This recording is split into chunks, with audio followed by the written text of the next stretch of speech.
Welcome to Earth Path Crystals. I am White Fawn, and today we are going to be talking about terahertz. Now, I'm going to do a little trick over here. We'll get back to this in a bit. As you can see, I have some bricks of ice, and I'm going to put my smoky quartz on this one, just as a neutral, I guess. And then this one here, you can see my thing of ice. I'm going to put a terahertz on that, and we'll come back to that in a little bit. Now, let's talk about what terahertz is. Terahertz is an orthosilicate. Now, this means that it is a silica with some oxygen attached, and it is a tetrahedral pattern, which is a fancy way of saying four-sided pyramid. It's a pyramid that has a base and then three sides that come up from it, and I illustrated here what it would look like. So the silica is in the middle. This is the silicon molecule, or the atom rather, and these atoms are the oxygen, so it almost kind of makes like this little cage around the silicon. And what's cool about that is pyramids are traditionally used in work to amplify energy, and that is absolutely one of the things that terahertz does. Whenever I've put it with any other stone, it just seems to pump up the energy of that stone really, really well. So let's talk about some of the things that we know about silicon. Silicon makes up 59% of the Earth's crust, and that's why I connect silicon to the element of Earth. So you could use it to represent north, or use it to represent the element Earth in anything that you were doing magically or rituals, etc. A similar stone is opal and also aragonite. Aragonite is something, if you like working with terahertz, you're going to like working with the aragonite. You're going to like working with the opal. I would also recommend working with the feldspars. Now, the feldspars are moonstone, amazonite, labradorite, and sunstone. Now, I've noticed when I have put the terahertz with the moonstone, the sunstone, the amazonite, these are all very much energetically connected to the heart chakra, to this area, this region right here. The labradorite is the exception. That one is a little bit higher up of an energy, and therefore would be good when you're doing esoteric knowledge work, psychic work, etc. So there are some claims out there that terahertz will stop EMF and radiation from coming through. And I want to kind of put a visual in your head and really kind of give you something to think about.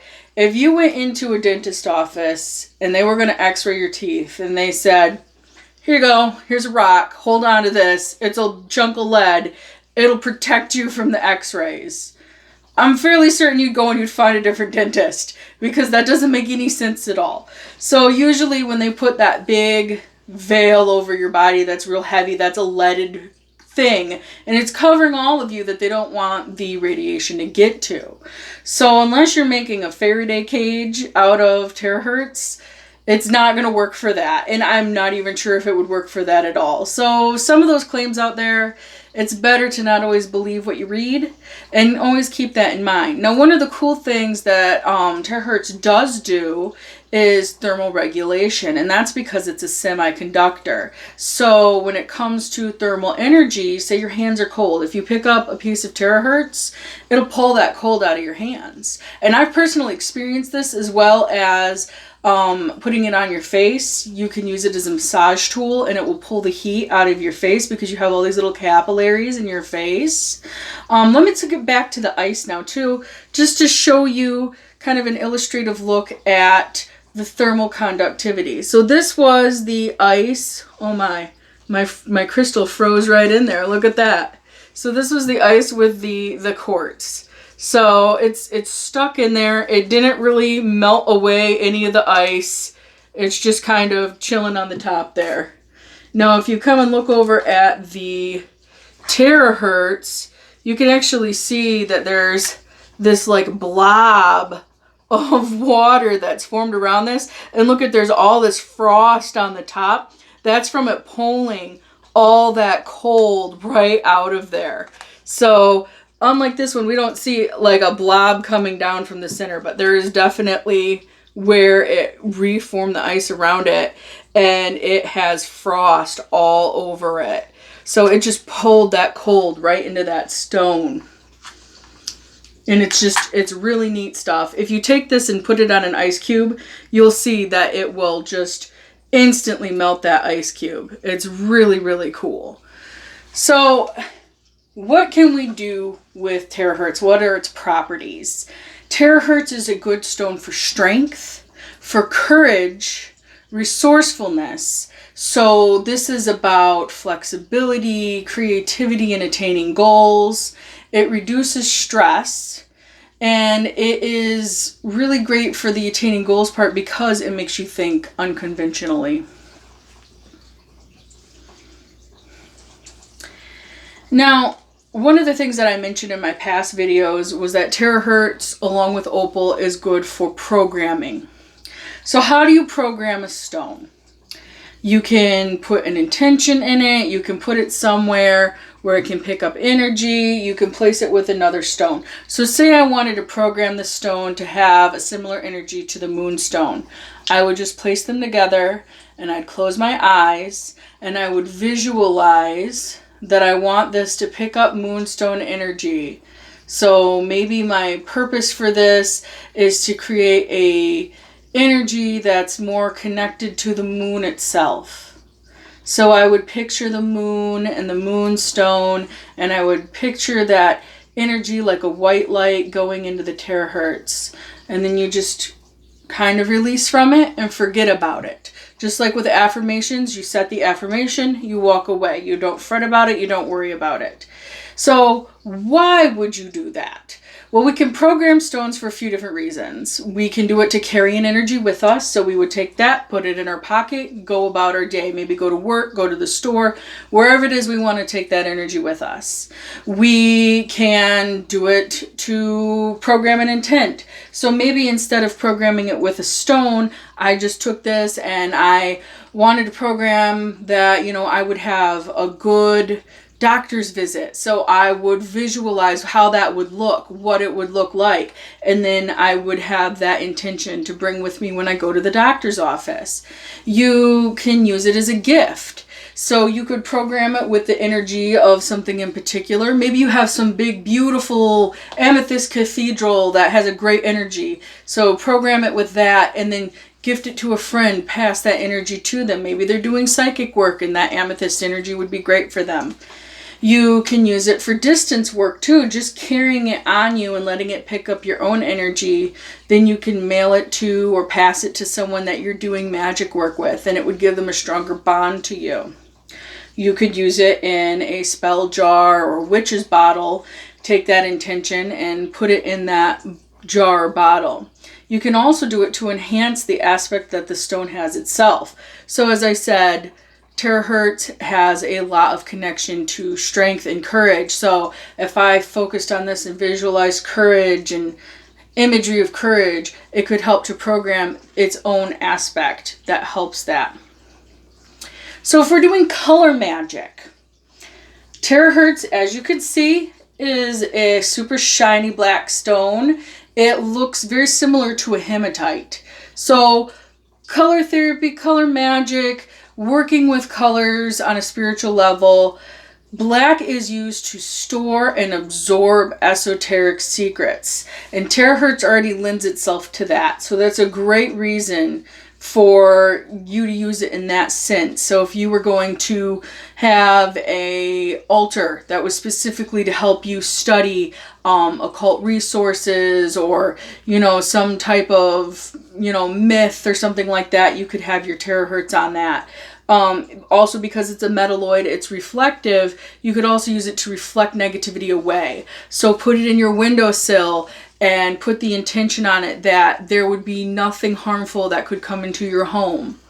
So other things you can do in your home would be using it astrologically to represent Saturn, and especially Saturn's connection to discipline. Now, I have a theory that you can use terahertz to replace lead. So lead is often used in magical work, in alchemical work. It's connected to Saturn, and we sometimes live in situations where it's not good to just have lead hanging out.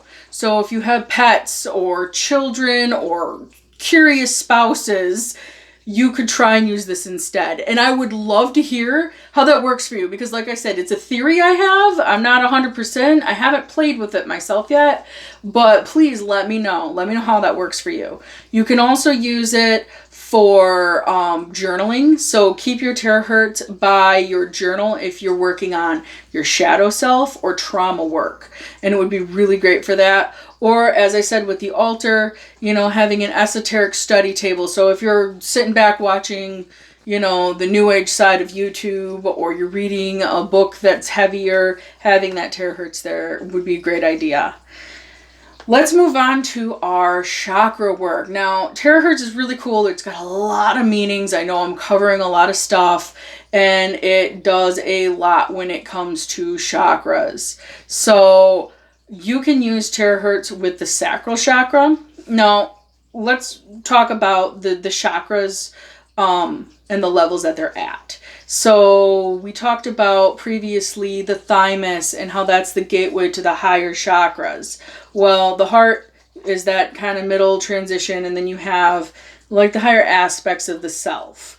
And just like Maslow's principles, with the pyramid, you have your survival stuff on the bottom and then your enlightenment stuff on the top. Chakras very much are arranged in the same way in the body. So what we have at the bottom is necessity, survival. So working with the sacral chakra, so this would be the pelvic chakra, we can focus on our roles and flexible, necessary roles. So this would be a good place to say, is this role really necessary? Do I really have to be this flexible for others? Why am I choosing to do this? Is this leftover from past survival, or is this something that still serves a purpose now? Or take it the other way. Maybe you're having trouble being flexible, having trouble fulfilling a role. So you can ask, how can I do this? And that's where Terahertz's unconventional methods comes from. So it is great in giving you ideas for unconventional methods to attain success. So that's really cool. Works great with sacral because our sacral chakra is also our place of creativity. So this is a lot about expression. So it's really great for that kind of energy there. Now, let's move up. It goes to the heart chakra next. And I like using aragonite with the terahertz when I'm doing heart chakra work. And I find that it is great for centering, especially when you have an excessive amount of stress, an excessive amount of anger. So you can use the aragonite and the terahertz together to just kind of breathe in your patience, calm your breath, breathe into your heart and just calm down. And in doing so, it can also bring insight into the situation. Why am I so stressed out? Why am I so angry? What is this connected to? Because many of our emotions are very deep, and there's many things that's going on in the process of us having them. So let's move up to the throat chakra. Now, the throat chakra is connected to communication, and terahertz is great because of communication. Sorry, I keep looking away. My ice is cracking over here. It's great for communication because it is connected to clarity of words. And you could even use this in spell work and take your terahertz and whichever thing you want to use, whether it's Dove's Blood ink or India ink or whatever you need for your magical workings. And you could even use Terahertz like a writing implement to make a sigil of some type, and just use it to kind of infuse your magical work here and do what you need to do to create a sigil maybe, or do magical work to understand a rune more appropriately. Any kind of thing like that. Anything to do with words, communications, that type of just general energy practice. Now, say we're going to be doing gridding. We could take our terahertz and we could do some gridding with it. And what we could do is meditate on and balance and focus on aligning our physical body with our spiritual body. So this is really important when it comes to magical workers, anyone who's doing any kind of spiritual work, energy work, because you have to learn to take the sacred with the mundane.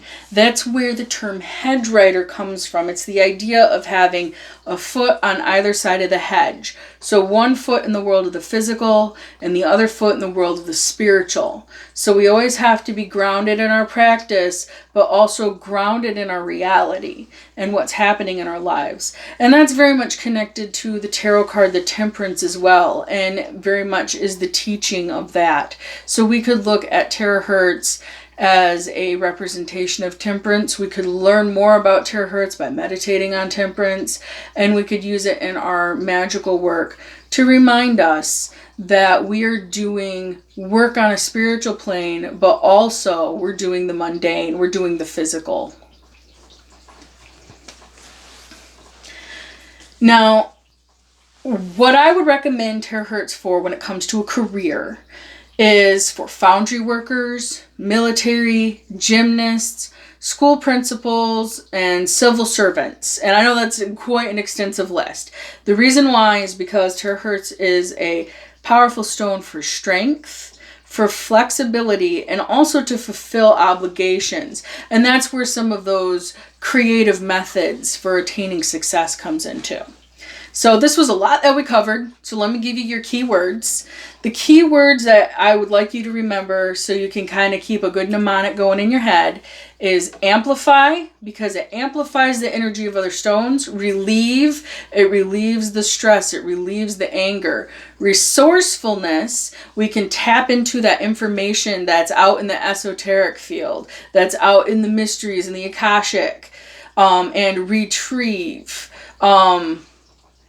We can retrieve lots of things with ourselves, our own trauma work, our own shadow self, our own flexibility and insights in ourselves. So again, those words are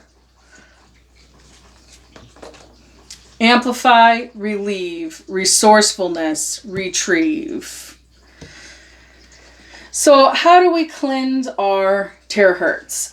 I personally use ametrine, not only when I'm cleansing, but just when I'm working with it. And the reason why is because terahertz is just so good at picking up energy. So I could set it down over here and accidentally get some of the energy off of one of my fairy stones. Or I could just be hanging on to it too long and I would be getting a feedback loop because it's my own energy. So carrying my ametrine with it keeps it clear at all times. It stops it from programming itself to all the things around it. And this is why terahertz does not really need to be charged, because it's great at just pulling in that energy from all over the place. So it's just super good, super charged all the time. I do definitely recommend getting yourself even a small piece of ametrine just to carry with it, because it'll help keep the energy in it very clear. Now, this is a new stone. This is a man-made stone. So that means that there's no myth behind it. And because of that, we are currently in a very fortunate and unique position where all of us out there, all of us light workers, energy workers, spiritual beings, magical beings, we are discovering this stone right now. We are learning about it. And I absolutely would love to hear anything and everything you have to say about your work with this stone, because we are building up that information. And the more we can discuss it, the more other magical workers can do things with it. So I'd love to hear from you, and see you next time.